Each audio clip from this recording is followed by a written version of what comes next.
Hello friends, आज हम बात करेंगे इंटरमिटेंट फास्टिंग का बेसिक कॉन्सेप्ट क्या है और किस तरह से हम इसमें वजन कम कर सकते हैं, क्या बेसिक स्ट्रैटेजीज इसकी होती है, फायदे नुकसान क्या है। एक बेसिक ओवरव्यू करेंगे इंटरमिटेंट फास्टिंग पर।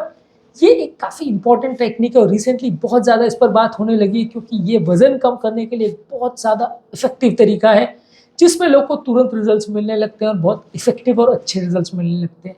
काफ़ी ज़्यादा इस पर स्टडीज़ और काफ़ी ज़्यादा आजकल इसके बारे में बात होने लगी है। इनफैक्ट आजकल ये माना जाने लगा है कि वेट लॉस करने के लिए सबसे बेस्ट तरीका लगभग माना जा सकता है। ऑब्वियसली बेरियाट्रिक सर्जरी और कीटोन डाइट और ये सारी स्ट्रैटेजीज भी हैं, लेकिन ऑलमोस्ट ये मान सकते हैं कि सबसे आसान और इजीली विदाउट साइड इफेक्ट किया जाने वाला तरीका है जिसके वेट लॉस के अलावा भी और भी बहुत सारे बेनिफिट्स हो सकते हैं। तो आज हम डिस्कस करेंगे इंटरमिटेंट फास्टिंग टेक्निक क्या होती है, कैसे वर्क करती है और इसमें क्या बेसिक रेजिमेंट से फायदे नुकसान पर डिस्कशन करेंगे। टॉपिक पर जाने से पहले जो लोग हमारे चैनल पर नए हैं उन्हें रिक्वेस्ट करूँगा कि चैनल को सब्सक्राइब करें, वीडियोस को लाइक और शेयर करें। सबसे पहले जब हम बॉडी को एक फास्टिंग स्टेट में ले जाते हैं और खाना खाना बंद कर देते हैं तो सबसे पहले बॉडी ग्लूकोज के बदले हमारे ग्लाइकोजन स्टोर्स को यूटिलाइज करता है जो हमारे लिवर में स्टोर्ड रहता है, एक स्टोर्ड फॉर्म ऑफ ग्लूकोज है। और उसके बाद धीरे धीरे करके बॉडी जब ग्लूकोज और ग्लाइकोजन दोनों खत्म हो जाते हैं तो फैट को यूटिलाइज करने लगता है और फैट को जब जलाने लगता है तो हमारी बॉडी का वजन कम होने लगता है। नॉर्मली ये होता है कि हमारी बॉडी अपने फैट्स को यूटिलाइज नहीं करना चाहती है, वैसे ही कि बॉडी अपने जो सारे जो फैट्स हैं उनको दूर या डिस्टेंट टाइम के लिए संभाल के रखना चाहती है। ये वैसे ही कि जैसे हम अगर खर्चा घर पे करना चाहते हैं तो नॉर्मली हम अपने जेब या पर्स में रखा हुआ पैसा को सबसे पहले निकालते हैं, उसके बाद कार्बन में रखा हुआ पैसा निकालते हैं। बहुत ज़्यादा ज़रूरी हुआ और जब कुछ भी नहीं बचा तभी जाके हम तिजोरी में रखा हुआ पैसा या घर की किसी ऐसी जगह पर छुपा के रखा हुआ पैसे को निकालते हैं या पुराने सोने को निकालते हैं जब हमें लगता है कि और कोई रास्ता नहीं बचा। तो बॉडी के लिए भी ऐसा ही है, बॉडी अपना छुपा हुआ या दबाया हुआ फैट को लास्ट में निकालती है।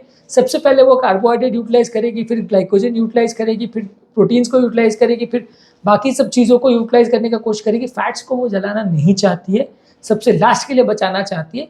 ये सब टेक्निक्स करके हम बॉडी को मजबूर कर देते हैं कि जब खाना बिल्कुल ही नहीं मिलता है हम बॉडी को मजबूर कर देते हैं कि आपको फैट बर्न करना पड़ेगा। और जब 1 दिन 2 दिन नहीं 10 दिन 15 दिन यही सब चीज़ें चलती है तो बॉडी को अपना फैट को निकालना पड़ता है, बर्न करना पड़ता है, जिससे बॉडी अपना काम चला पाती है। इस दौरान आपके बॉडी का जो इंसुलिन लेवल्स है वो काफ़ी इंप्रूव होता है, बॉडी का इंसुलिन का प्रोडक्शन एक तरह से कम हो जाता है। तो जब कभी बॉडी में इंसुलिन निकलता है बॉडी उसको और अच्छे से यूटिलाइज करती है, जिससे आपका डायबिटीज़ का ओवरऑल कंट्रोल भी इंप्रूव होता है। फास्टिंग के दौरान जब आप फास्टिंग पर हो तो इंसुलिन लेवल्स ड्रॉप हो जाते हैं, जब आप वापस खाना चालू करते हो तो इंसुलिन लेवल बढ़ते हैं, लेकिन बॉडी उसको ज़्यादा बेटर तरीके से यूटिलाइज करती है। तो इसलिए डायबिटीज़ कंट्रोल इन लोगों का बेटर होता है जो फास्टिंग करते हैं। इसके अलावा बॉडी नए स्टेम सेल्स को एक्टिवेट करती है, सेलुलर रिपेयर प्रोसेस को एक्टिवेट करती है। ऑटोफैजी जिसे एक इंपॉर्टेंट फिजियोलॉजिकल मैकेनिज्म मानता है जिसमें बॉडी अपने खराब सेल्स को डिस्ट्रॉय करती है और उनको बदले उनके नए सेल्स को लेके आती है। तो इस सिस्टम को ऑटोफैजी बोलते हैं।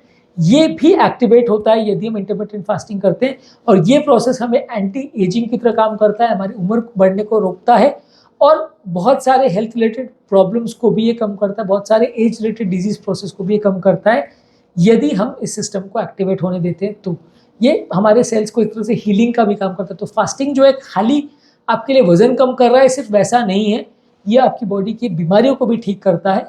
इसके अलावा ये हार्मोनल लेवल्स पर भी कुछ चेंजेस करता है।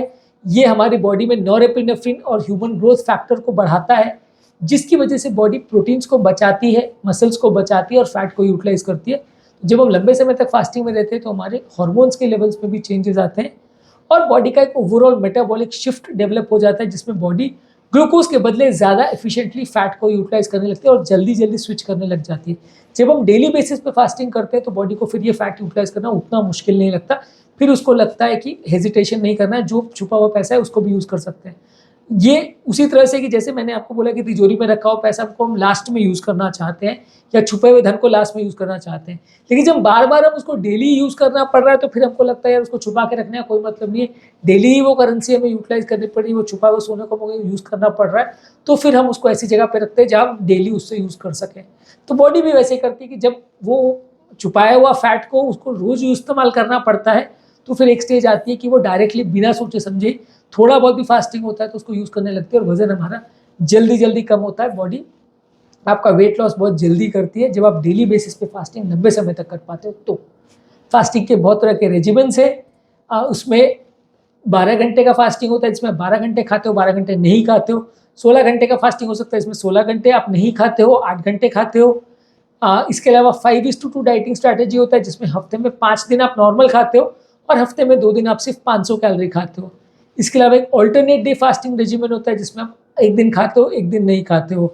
इसके अलावा 24 आवर फास्टिंग है, डाइट थेरेपी, जो आप हफ्ते में 2 बार करते हो, यानी हफ्ते में 2 बार 24 घंटे का फास्ट करते हो। तो इस तरह से बहुत अलग अलग तरह के फास्टिंग स्ट्रैटेजीज हो सकते हैं। अलग अलग फास्टिंग स्ट्रैटेजीज को हमने ऑलरेडी एक अलग वीडियो में डिस्कस किया है। कुछ बातें इसमें ध्यान रखने की ज़रूरत है कि हर व्यक्ति को सेम रिजल्ट मिले ऐसा ज़रूरी नहीं। कई लोग की बॉडी इसको टॉलरेट करती है, कई लोग को नहीं इसको बर्दाश्त कर पाते। कई लोग को इसको खाने के बाद या इस स्ट्रैटेजी को फॉलो करने के बाद न्यूट्रिशनल की डेफिशिएंसी होना चालू हो जाती है, विटामिन मिनरल्स की कमी होना चालू हो जाती है, काम करने में मन नहीं लगता, कॉन्सेंट्रेशन नहीं हो पाता और दिन भर कमजोरी का एहसास होता है, काम में आप पिछड़ने लगते हैं। तो ये सारी चीज़ों को डेली बेस पे करना हर एक व्यक्ति के लिए ईजी नहीं है। काफ़ी ज़्यादा सेल्फ कंट्रोल और सेल्फ मोटिवेशन चाहिए, तभी आप इन सब चीज़ों को अच्छे से कर पाओगे। यदि आप प्रॉपर वे में नहीं कर पाते हो तो आपको रिजल्ट्स नहीं मिलेंगे। आप थोड़ा बहुत भी अगर बीच में भी खा लेते हो, 1-2 कप चाय भी अगर दूध डाल के चीनी डाल के पी लेते हो, तो आपका स्ट्रैटेजी वर्क नहीं करेगा। तो आपको कोशिश ये करनी कि फास्टिंग मतलब पूरी तरह से फास्टिंग ही करें, सिर्फ पानी ही पीजिए और कुछ नहीं, तभी ये स्ट्रैटेजी सही तरह से वर्क करेगी। इस दौरान आपको कोशिश ये करनी चाहिए कि जो भी आप एक्सरसाइज कर रहे हो उसको आप जो खाने वाले पीरियड है उसमें कर रहे हो और बहुत अग्रेसिव या विग्रस एक्सरसाइज नहीं कर रहे हो। खाने पीने में भी आप जो अडेप्टेशन कर रहे हैं उसको इस तरह से कर देंगे ताकि आपको जो फास्टिंग वाले पीरियड है उसमें बहुत ज़्यादा भूख नहीं लगे। फास्टिंग के दौरान कौन कौन से खाद्य पदार्थ अच्छे हैं, कौन से बुरे हैं, उस पर ऑलरेडी हमने एक डिटेल वीडियो किया है। इसके अलावा आपकी थोड़ी सोशल लाइफ भी इससे इफेक्ट हो जाती है, क्योंकि फास्टिंग पीरियड के दौरान कहीं भी इंटरेक्शन में जाना, पार्टीज वगैरह में जाना, लोगों से बात करना थोड़ा सा मुश्किल हो जाता है। लेकिन धीरे धीरे करके बॉडी को उसकी आदत पड़ जाती है, आपके फ्रेंड्स और रिलेटिव्स को इसकी आदत पड़ जाती है, फिर आप इसको इजीली मैनेज कर पाते हो। इसमें एक और इम्पॉर्टेंट इशू कई बार ये होता है कि कई बार लोग जो अपने ईटिंग वाले पीरियड है उसमें बहुत ज़्यादा खा लेते हैं, जिसकी वजह से उनको उतने अच्छे रिजल्ट्स नहीं मिलते। कई बार लोग इस एक्टिविटी को ज़्यादा दिन नहीं कर पाते, इसकी वजह से भी उनको रिजल्ट्स नहीं मिलते। वो थोड़े दिन इसको करके फिर बंद कर देते हैं, तो वापस उनका वजन बढ़ने लग जाता है।